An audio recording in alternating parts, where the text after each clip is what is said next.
H. Holmes was the alias of one of America's first serial killers.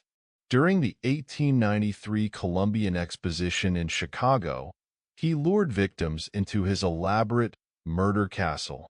Herman Webster Mudgett, better known as H. Holmes, was a con artist and bigamist who was one of America's first serial killers. Sometimes referred to as the Beast of Chicago, Holmes is believed to have killed somewhere between 20 and 200 people.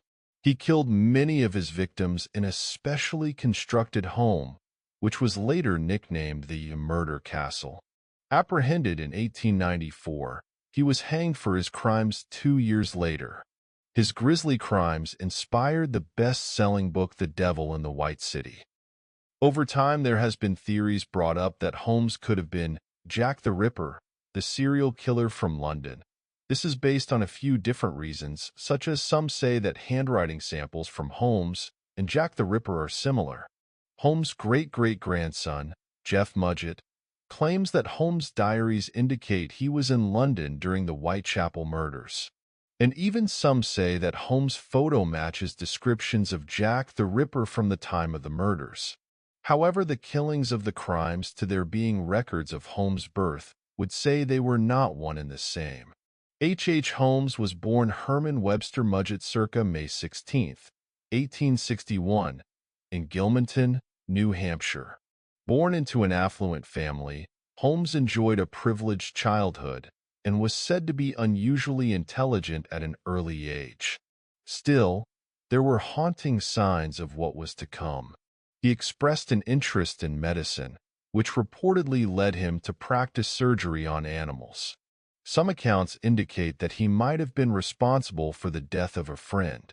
Holmes' life of crime began with various frauds and scams.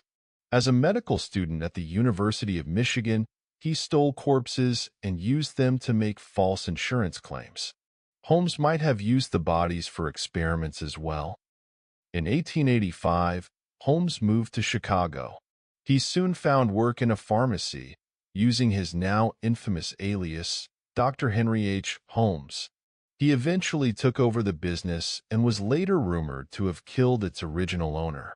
Holmes had a 3-story building constructed nearby, creating an elaborate house of horrors.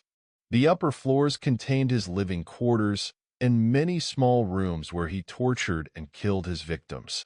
There were also trapdoors and chutes that enabled him to move the bodies down to the basement, where he could burn the remains in a kiln or dispose of them in other ways. During the 1893 Columbian Exposition, Holmes opened up his home as a hotel for visitors. Unfortunately, many guests didn't survive in what became known as the Murder Castle. Many of these victims, no one knows for certain the total number, were women who were seduced, swindled, then killed. Holmes had a habit of getting engaged to a woman, only for his fiancée to suddenly disappear. Other victims were lured there by the offer of employment. Holmes left Chicago shortly after the World's Fair to continue his schemes, including a plan with an associate named Benjamin Pitezel. They planned for Pitezel to fake his death in order to collect $10,000 from a life insurance company. Jailed at one point for another fraud, Holmes confided in fellow inmate and notorious outlaw Marion Hedgepeth, who knew Holmes as H.M. Howard, about the life insurance scheme. Hedgepeth later helped investigators by revealing details of their discussion. While the authorities eventually identified Howard as Holmes, they didn't catch on soon enough to stop his final murders. Holmes killed Pitezel and, after telling his widow that her husband was still alive and in hiding, convinced her to let him travel with 3 of her 5 children, who also became his victims.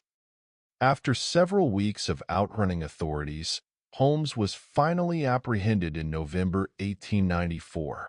During his time in custody, he gave numerous stories to police, once admitting to killing 27 people. Convicted in 1895, Holmes appealed his case but lost. Estimates of the total number of people Holmes killed range from 22 as many as 200 victims. Holmes died on May 7, 1896, when he was hanged for the Pitzel murder.